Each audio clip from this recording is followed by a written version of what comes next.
Mon voisin arrogant a déplacé sa clôture de 2 mètres sur mon terrain. Qu'est-ce que tu vas faire? A-t-il ri. J'ai souri poliment et j'ai dit, je vais m'en occuper comme il se doit. Pendant qu'il se vantait auprès des autres voisins d'étendre son empire, j'ai passé un coup de fil. Sa maison à 7 millions d'euros est devenue poussière. Qu'est-ce que tu vas faire, Harry Garrett, debout à côté de sa toute nouvelle clôture qui s'enfonçait maintenant de 2 mètres dans ma propriété? Je m'appelle Ezra.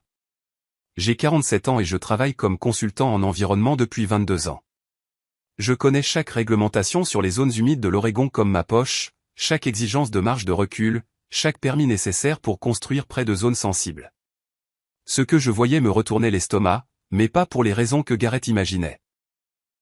Le poteau de la clôture brillait d'un éclat argenté sous le soleil du matin, traçant une ligne nette à travers ce qui était autrefois la zone tampon naturelle entre nos propriétés. Garrett avait agi vite.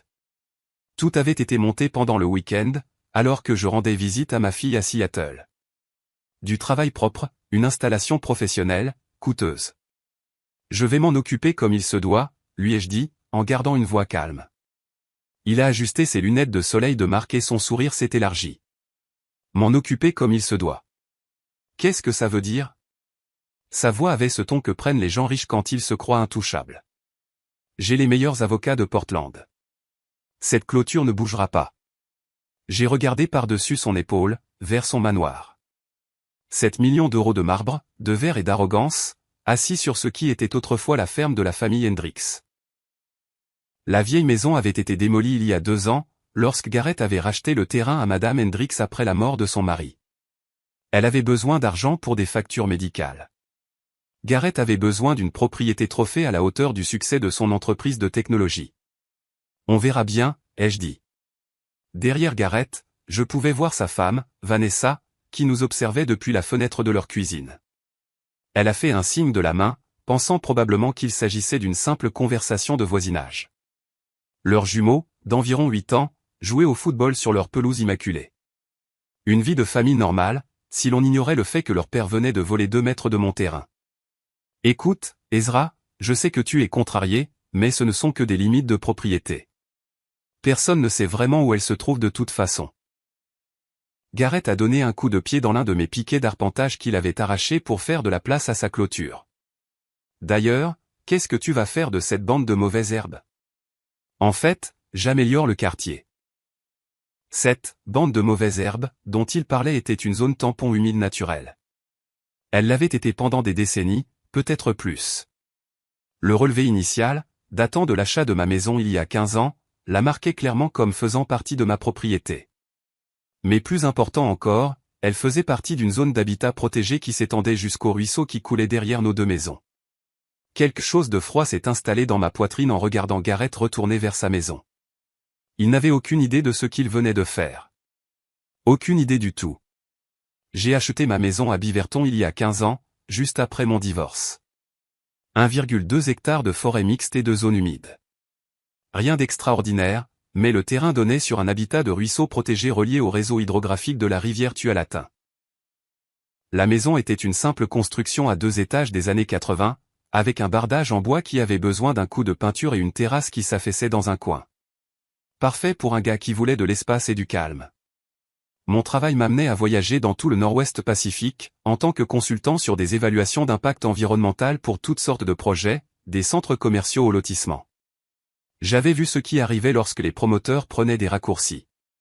Quand ils pensaient que les réglementations étaient des suggestions plutôt que des lois. Les amendes, les batailles juridiques, les projets arrêtés en pleine construction. La plupart des gens n'avaient aucune idée du sérieux avec lequel l'État traitait la protection des zones humides. Garrett avait emménagé il y a 2 ans avec de grands projets et encore plus d'argent. Son entreprise de technologie, une sorte de logiciel de gestion de chaîne d'approvisionnement pour les fabricants, était entrée en bourse et l'avait rendu riche du jour au lendemain. La première chose qu'il a faite a été de démolir la vieille ferme et de construire son monument à sa réussite. 7 millions d'euros pour une maison avec 6 chambres, 8 salles de bain et un garage pour 3 voitures qui coûtaient plus cher que la plupart des maisons des gens. Il s'était présenté le lendemain de son emménagement, apportant une bouteille de vin cher et expliquant que nous allions être de formidables voisins. Il m'avait demandé ce que je faisais dans la vie, et avait semblé impressionné quand j'avais mentionné mon métier de consultant en environnement.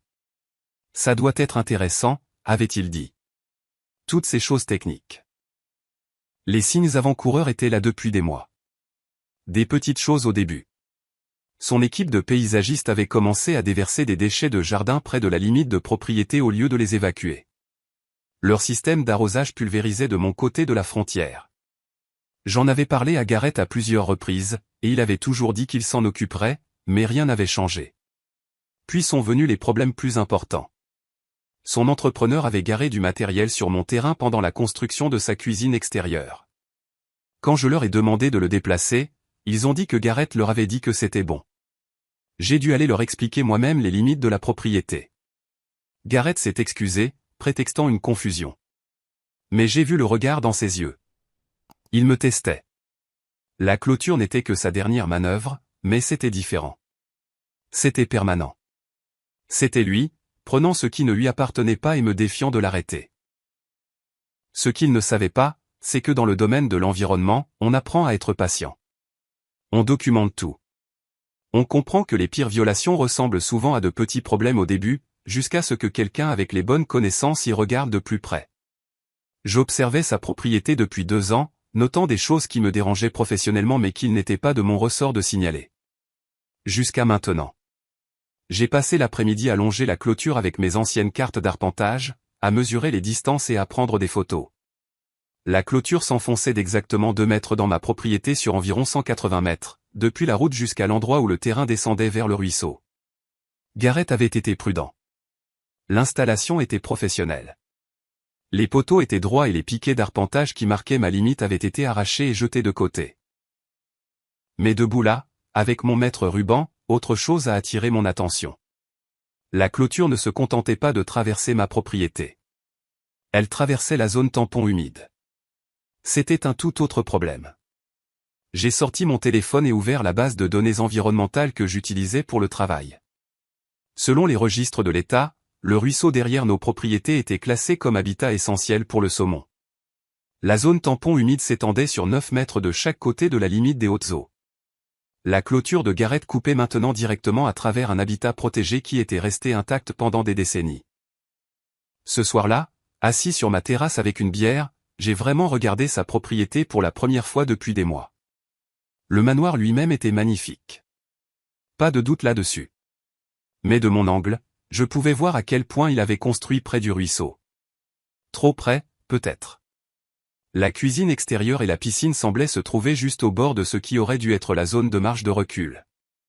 Je suis rentré et j'ai sorti les rapports d'impact environnemental que j'avais rassemblés lorsqu'il avait commencé la construction. Par courtoisie professionnelle, j'avais demandé des copies au comté juste pour voir comment ils avaient géré les questions de zones humides. Les permis montraient des marges de recul, des zones tampons et des restrictions censées protéger l'habitat.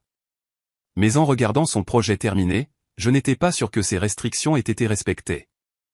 J'ai fait du café et j'ai étalé le relevé environnemental original sur la table de ma cuisine. La zone protégée était clairement marquée, ainsi que la zone tampon requise de 9 mètres. Selon les permis, aucune structure permanente ne pouvait être construite à l'intérieur de cette zone. La clôture était déjà grave, mais si la maison elle-même était en infraction. Je me suis rasseoir sur ma chaise et j'ai vraiment réfléchi à ce que je voyais. Garrett avait dépensé 7 millions d'euros pour une propriété qui aurait pu être construite illégalement. La clôture n'était que l'élément qui en faisait mon problème. J'ai pensé à Madame Hendricks, à la façon dont elle avait pleuré en signant les papiers pour vendre la ferme de sa famille, à la façon dont Garrett avait promis de respecter la beauté naturelle du terrain lors de la réunion de l'association de quartier où il avait présenté ses plans de construction. À la façon dont il m'avait regardé dans les yeux aujourd'hui et avait ri en prenant ma propriété. J'ai fini mon café et j'ai attrapé mon téléphone. Il était temps de passer un appel à quelqu'un qui serait très intéressé par ce que j'avais découvert.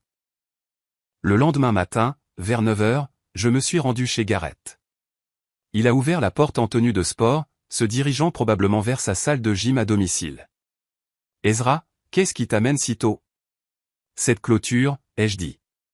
J'ai besoin que tu la déplaces sur la véritable ligne de propriété. » Son sourire s'est effacé. « Je t'ai dit hier, cette clôture ne bouge pas. Je l'ai fait borner. Elle est exactement là où elle doit être. » « Fait borner par qui ? » Le gars de mon entrepreneur. Un arpenteur professionnel, agréé et tout. Il a croisé les bras. Écoute, je comprends que tu sois contrarié, mais... Je ne suis pas contrarié, ai-je dit. Je te dis que la clôture est sur ma propriété et qu'elle doit être déplacée. Le visage de Garrett a changé. Le masque du voisin amical est tombé complètement. Tu sais quel est ton problème, Ezra? Tu es coincé dans le passé. Tout ce quartier est en train de changer. La valeur des propriétés augmente. J'améliore le coin, et tu t'inquiètes pour 2 mètres de mauvaises herbes. Ces mauvaises herbes sont un habitat de zone humide protégée. Il a ri. Zone humide? C'est un fossé de drainage avec un peu d'herbe autour.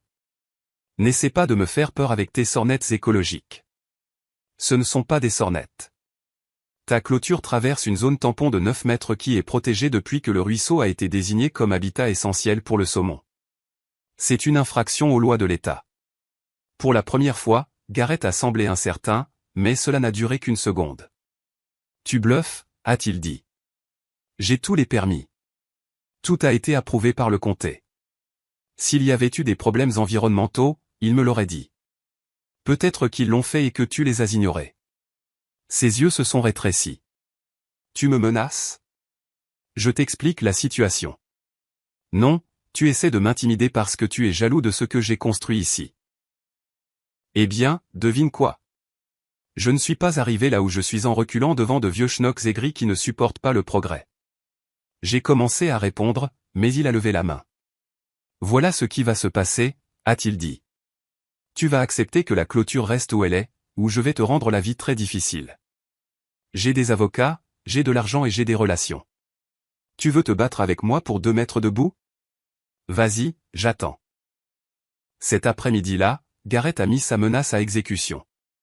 Une lettre recommandée de son avocat est arrivée, affirmant que je harcelais son client et menaçais de poursuites abusives. La lettre exigeait que je cesse tout contact concernant la clôture et me mettait en garde contre des poursuites judiciaires si je continuais à m'immiscer dans les améliorations légales de la propriété.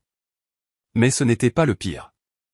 Le soir, j'avais reçu des appels de 3 voisins me demandant ce qui se passait. Garrett avait appelé tout le voisinage pour raconter que j'essayais de créer des problèmes pour un litige foncier imaginaire. Il m'a fait passer pour le voisin difficile, le type qui ne pouvait pas accepter que le quartier s'améliore. Dorothy, qui habite 2 maisons plus loin, est passée vers l'heure du dîner. Ezra, chéri, j'ai entendu dire que vous aviez une sorte de désaccord, Garrett et toi. Il a déplacé sa clôture sur ma propriété. Oh, je suis sûr que c'est juste un malentendu. Il a l'air d'un homme si gentil. Sa femme m'a apporté des biscuits quand mon mari était à l'hôpital le mois dernier. Dorothy, il a pris 2 mètres de mon terrain sans demander. Mais c'est juste un petit bout, non? Peut-être que vous pourriez trouver un arrangement. Je détesterais voir des voisins se disputer. Après son départ, j'ai compris ce que Garrett faisait. Il m'isolait, faisant croire que j'étais le déraisonnable dans un quartier où la plupart des gens connaissaient à peine les limites de leur propriété et voulaient juste bien s'entendre. J'étais le type qui faisait des histoires pour quelque chose qu'il ne pouvait ni voir ni comprendre. Mon téléphone a sonné vers 20 heures. Numéro inconnu. C'est Ezra? Oui. Ici l'inspecteur Williams de la police de Beaverton. Je crois comprendre que vous avez une sorte de différend avec votre voisin. Mon estomac s'est noué. Quel genre de différend? Monsieur Garrett a appelé cet après-midi. Il dit que vous l'avez menacé, lui et sa famille. Il voulait nous en informer au cas où les choses dégénéreraient. Après avoir raccroché avec la police, je me suis assis dans ma cuisine, avec l'impression d'avoir reçu un coup de poing dans l'estomac. Garrett avait joué son coup à la perfection. Il avait volé mon terrain, m'avait isolé des voisins, et maintenant la police me considérait comme une menace potentielle. Tout ça en moins de 24 heures. Mais il avait fait une erreur. Il m'avait poussé si loin que je n'avais plus envie de jouer les bons voisins. J'ai ouvert mon ordinateur portable et me suis connecté à la base de données environnementales de l'État. En tant que consultant agréé, j'avais accès à des dossiers détaillés que la plupart des gens ne voyaient jamais. J'ai sorti tous les documents relatifs au projet de Garrett, chaque demande de permis, chaque évaluation environnementale. Ce que j'ai trouvé m'a fait siffler entre mes dents. L'évaluation d'impact environnemental initiale avait soulevé de multiples préoccupations. Le site de construction proposé se trouvait à moins de 15 mètres du ruisseau, ce qui exigeait des mesures d'atténuation spéciales. Le rapport mentionnait spécifiquement que toute structure permanente devait maintenir la zone tampon de 9 mètres à partir de la limite des hautes eaux. Plus important encore, l'approbation finale était conditionnelle à un examen de conformité environnementale post-construction qui devait avoir lieu dans les 6 mois suivant l'achèvement. La maison était terminée depuis 14 mois. Aucun examen de conformité n'avait jamais été effectué. J'ai continué à creuser. Le plan de site original montrait la position de la maison de manière à respecter toutes les marges de recul requises, mais l'imagerie satellite de l'année dernière montrait quelque chose de différent. L'emprise réelle du bâtiment était au moins 6 mètres plus proche du ruisseau que ce que les plans approuvés indiquaient. J'ai sorti le rapport de délimitation des zones humides qui avait été exigé pour les permis. La zone protégée était clairement marquée avec des coordonnées GPS et des descriptions détaillées des limites. Selon le relevé, la zone tampon humide commençait exactement là où se trouvait maintenant la nouvelle clôture de Garrett. Sa clôture ne se contentait pas de traverser ma propriété. Elle marquait le début de l'habitat protégé que sa maison avait été construite en plein milieu. Mon téléphone a vibré. Un SMS de ma fille Jessica. « Papa, j'ai entendu dire que tu avais des problèmes de voisinage. Tout va bien ?» Je fixais le message, me demandant comment la nouvelle avait déjà pu atteindre Seattle. Puis j'ai réalisé que Garrett avait probablement des réseaux sociaux, qu'il avait probablement publié des messages sur son voisin difficile en ligne. L'histoire se propageait. J'ai passé l'heure suivante à documenter tout ce que j'avais trouvé, capture d'écran de l'imagerie satellite, copie des conditions du permis, photo de l'emplacement de la clôture avec coordonnées GPS. Si Garrett voulait jouer les durs, j'avais les munitions dont il ignorait l'existence. Mais avant de faire quoi que ce soit, je devais comprendre exactement à quoi j'avais affaire. J'ai appelé Tony Reeves, un vieil ami qui travaillait pour le département de la qualité environnementale de l'État, DQE. « Tony, c'est Ezra. J'ai besoin de te demander quelque chose, officieusement. » « Qu'est-ce qu'il y a ? » Hypothétiquement, si quelqu'un construisait une maison en violation des exigences de marge de recul des zones humides et qu'il n'y avait jamais eu d'examen de conformité post-construction, que se passerait-il si le DQE le découvrait ? Hypothétiquement, il serait dans de beaux draps. Nous prenons les violations relatives aux zones humides très au sérieux, surtout dans les zones d'habitat essentielles. Il pourrait faire face à des ordres de restauration, de lourdes amendes, voire des poursuites pénales si c'était intentionnel. Quel genre d'ordre de restauration ? Ça dépend de la gravité. Dans le pire des cas, il devrait enlever toutes les structures construites dans la zone protégée et restaurer l'habitat dans son état d'origine. Même si c'était une maison. Même si c'était une maison. Nous avons déjà ordonné des démolitions. Pas souvent, mais quand quelqu'un ignore de manière flagrante la loi environnementale, on ne plaisante pas. Après avoir raccroché, je suis resté à fixer l'écran de mon ordinateur portable. La maison de rêve à 7 millions d'euros de Garrett se trouvait peut-être au milieu d'une zone humide protégée. La clôture n'était que la pointe de l'iceberg. J'ai pensé à son rire ce matin, à ses menaces, à ses appels aux voisins et à la police. Il avait déclaré la guerre pour 2 mètres de ma propriété, sans savoir qu'il risquait de tout perdre. Il était temps de passer ce coup de fil. J'ai appelé la ligne directe du service de contrôle du département de la qualité environnementale à 8 heures précises. De professionnel à professionnel. Service de contrôle du DQE, Janet à l'appareil. Ici Ezra Hammond, consultant en environnement agréé. Je dois signaler une violation potentielle d'une zone humide dans un habitat essentiel pour le saumon. Pouvez-vous patienter pour le superviseur de la conformité ? 1 minute plus tard. Ici le directeur Walsh. Qu'avez-vous pour moi ? Une structure résidentielle qui semble avoir été construite en violation des exigences de marge de recul des zones humides, plus une nouvelle clôture qui a été installée directement à travers la zone tampon d'un habitat protégé. L'emplacement ? Je lui ai donné l'adresse et mon numéro de licence de consultant. Je peux fournir des coordonnées GPS, de l'imagerie satellite et des copies des permis originaux qui montrent les violations. Envoyez-moi tout ça par email. Nous enverrons quelqu'un sur place dans les 48 heures. J'ai passé la matinée à préparer un rapport complet. Des photos satellites montrant la position de la maison par rapport au plan de site approuvé. Des cartes d'arpentage avec les limites de la zone humide clairement marquées. Des photos de la clôture traversant la zone tampon. L'évaluation d'impact environnemental initial avec toutes ces conditions non remplies. Mais j'ai aussi inclus autre chose. L'historique des sanctions pour des violations similaires, des cas où le DQE avait ordonné la démolition partielle ou complète de structures construites dans des zones protégées. Les précédents juridiques qui montraient qu'il ne faisait pas d'exception pour les maisons chères ou les propriétaires riches. Pendant que je travaillais, je regardais Gareth par la fenêtre de mon bureau.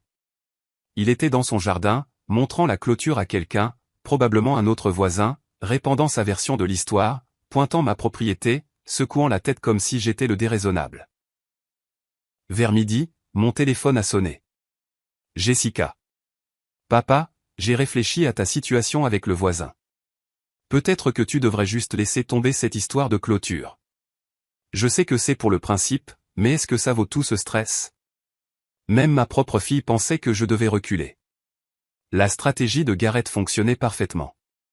Je m'en occupe comme il se doit, lui ai-je dit. Les mêmes mots que j'avais utilisés avec Gareth il y a 2 jours. Qu'est-ce que ça veut dire? Ça veut dire que je vais laisser les autorités compétentes régler ça. Les autorités? Papa, s'il te plaît, ne transforme pas ça en une grosse affaire juridique. Ce n'est qu'une clôture. Après avoir raccroché, j'ai terminé mon rapport et l'ai envoyé au directeur Walsh. Puis j'ai attendu. Ce soir-là, Gareth est venu à ma porte. Une approche différente cette fois. Sourire amical, une bouteille de vin à la main. Ezra, je pense qu'on a mal commencé hier. Je sais que tu es contrarié pour la clôture, et je veux trouver un arrangement. Quel genre d'arrangement? Je te paierai pour les 2 mètres. La juste valeur du marché, plus un petit extra pour le désagrément. On peut le faire évaluer. Officialiser le tout. La clôture doit être déplacée. Son sourire s'est crispé. La clôture reste où elle est, mais je suis prêt à te dédommager équitablement pour l'utilisation du terrain. Il ne s'agit pas d'argent. Tout est une question d'argent, Ezra. Combien? Je l'ai regardé, debout sur mon porche avec son vin cher et son sourire condescendant, m'offrant de payer pour s'en tirer après avoir volé ma propriété. Il n'avait aucune idée de ce qui l'attendait. Il n'y a pas de montant, ai-je dit. Il y a toujours un montant. 10 000 euros? 20 000? Bonne nuit, Gareth. J'ai fermé la porte et l'ai observé par la fenêtre. Il est resté là un moment, essayant probablement de comprendre ce qui venait de se passer. Il avait essayé les menaces, puis l'isolement, et maintenant la corruption. Rien n'avait fonctionné, et il ne pouvait pas comprendre pourquoi.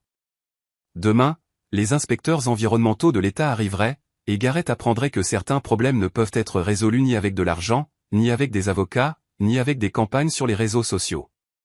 Certains problèmes exigent de respecter la loi depuis le début. Les inspecteurs du DQE sont arrivés le jeudi à 9 h du matin dans un pick-up blanc avec des plaques d'immatriculation du gouvernement de l'État. 2 personnes, le directeur Walsh et une jeune femme avec du matériel d'arpentage. J'ai observé de la fenêtre de ma cuisine alors qu'ils se garaient devant la maison de Gareth. Gareth a ouvert la porte en tenue de ville décontractée, pensant probablement qu'ils étaient là pour une question de permis de routine. Je l'ai vu faire un geste vers sa propriété, confiant et détendu. Puis Walsh lui a montré quelque chose sur un presse-papier, et toute la posture de Gareth a changé. L'inspection a duré 4 heures. Ils ont parcouru toute la propriété avec des unités GPS, pris des photos de la position de la maison par rapport au ruisseau, et passé un long moment à examiner la ligne de clôture là où elle traversait la zone tampon humide. Je suis resté à l'intérieur, mais je pouvais les voir pointer des zones spécifiques et prendre des notes. Vers 13 h, ils sont venus à ma porte. Monsieur Hammond, directeur Walsh, DQE. Merci pour le rapport. Nous devons vérifier certaines informations de délimitation avec vous. Je leur ai fait faire le tour de ma propriété, leur montrant les piquets d'arpentage originaux et expliquant comment la clôture avait été déplacée. La jeune inspectrice, présentée comme Sarah Martinez de la division de la conformité, a pris des relevés GPS à plusieurs points le long de la clôture. Cette clôture est définitivement dans la zone tampon protégée, a-t-elle dit à Walsh. Et d'après nos mesures, la maison elle-même est au moins 5 mètres plus proche du ruisseau que ce que le plan de site approuvé indique. Walsh a hoché la tête d'un air sombre. Nous aurons le rapport complet d'ici demain, mais cela ressemble à une violation claire de la loi environnementale de l'État. Cet après-midi-là, une lettre recommandée a été livrée à la maison de Gareth. Je l'ai regardé signer, l'ouvrir sur ses marches d'entrée, puis s'asseoir lourdement sur les escaliers de son Porsche. Il est resté assis là pendant près d'1 heure, à fixer la lettre. Vers 17 heures, Gareth est de nouveau venu à ma porte. Cette fois, il avait l'air différent. Pâle, secoué. Ezra, je dois te demander quelque chose. Quoi donc? As-tu appelé l'État à propos de ma maison? J'ai croisé son regard. J'ai signalé une clôture construite illégalement dans un habitat de zone humide protégée. Ils disent que je dois démolir la maison. Je ne saurais rien à ce sujet. La maison entière, Ezra. Ils disent que toute la structure est en violation de la loi environnementale et doit être démolie. Sa voix s'est brisée. 7 millions d'euros. L'ordre de démolition est tombé 6 semaines plus tard. Le rapport final du DQE a conclu que la maison de Gareth avait été construite en violation délibérée des exigences de marge de recul des zones humides, que l'examen de conformité post-construction requis avait été délibérément évité, et que la clôture représentait un empiètement continu sur un habitat protégé. L'État lui a donné 90 jours pour restaurer la propriété dans son état naturel, démolition complète de toutes les structures dans la zone protégée, enlèvement de tout aménagement paysager non indigène et replantation avec une végétation native approuvée par la division de la conformité environnementale. Gareth a engagé 3 cabinets d'avocats différents pour contester l'ordre. Il a fait appel auprès du comté, du Conseil environnemental de l'État et enfin devant un tribunal fédéral. Chaque appel a été rejeté. La loi était claire. Les violations étaient documentées, et l'imagerie satellite prouvait que tout avait été construit contrairement aux plans approuvés. La démolition a commencé un mardi matin de mars. J'ai regardé depuis ma terrasse les excavatrices remonter l'allée de Gareth. La clôture a été la première à tomber. 20 minutes de travail pour enlever ce qui avait déclenché toute cette affaire. Puis ils ont commencé à démanteler la maison à 7 millions d'euros, morceau par morceau. Gareth et sa famille avaient déménagé la semaine précédente. J'ai entendu dire qu'il louait une maison à Lake Oswego pendant qu'il essayait de vendre son entreprise de technologie pour couvrir les coûts de restauration et les amendes environnementales. La facture totale approchait les 8 millions d'euros, plus que ce que la maison avait coûté à construire. Les voisins ont cessé de me traiter de voisin difficile après que les reportages ont commencé à être diffusés. Un dirigeant de la tech locale risque une amende de plusieurs millions de dollars pour violations environnementales, titrait l'Oregon Tribune. Soudain, tout le monde voulait en savoir plus sur la protection des zones humides et les zones tampons. Madame Hendricks m'a appelé le lendemain de la fin de la démolition. J'ai entendu ce qui est arrivé à cet homme horrible, a-t-elle dit. Je me suis toujours inquiété qu'il ne respecte pas la terre comme mon mari le faisait. 6 mois plus tard, ma propriété était de nouveau calme. Le terrain où se trouvait la maison de Gareth était planté d'herbes indigènes et de jeunes chênes. Le ruisseau coulait clair, et j'avais recommencé à voir des saumons dans les zones peu profondes. Parfois, je descends jusqu'à l'endroit où se trouvait la clôture et je me souviens du rire de Gareth, de sa certitude que l'argent et les avocats pouvaient résoudre n'importe quel problème. Il avait appris à ses dépens que certaines lois existent pour des raisons plus grandes que la valeur des propriétés ou la convenance personnelle. Les amendes environnementales et les frais de justice l'avaient contraint à déclarer faillite. Son entreprise de technologie a été vendue pour couvrir ses dettes, et aux dernières nouvelles, il travaillait de nouveau pour quelqu'un d'autre, redevenu un employé au lieu d'un bâtisseur d'empire. Debout dans la zone tampon humide restaurée, regardant l'eau couler vers la rivière Tualatin, je réfléchissais à la façon dont un seul coup de téléphone avait tout changé. Non pas parce que j'étais en colère ou vengeur, mais parce que je savais que protéger l'environnement signifiait suivre la loi, même quand cela coûte 7 millions d'euros pour démolir la preuve de son infraction. Merci d'avoir regardé jusqu'au bout. Si cette histoire vous a touché, n'oubliez pas de liker, de vous abonner et de partager. Et surtout, dites-nous ce que vous en pensez en commentaire, on adore vous lire.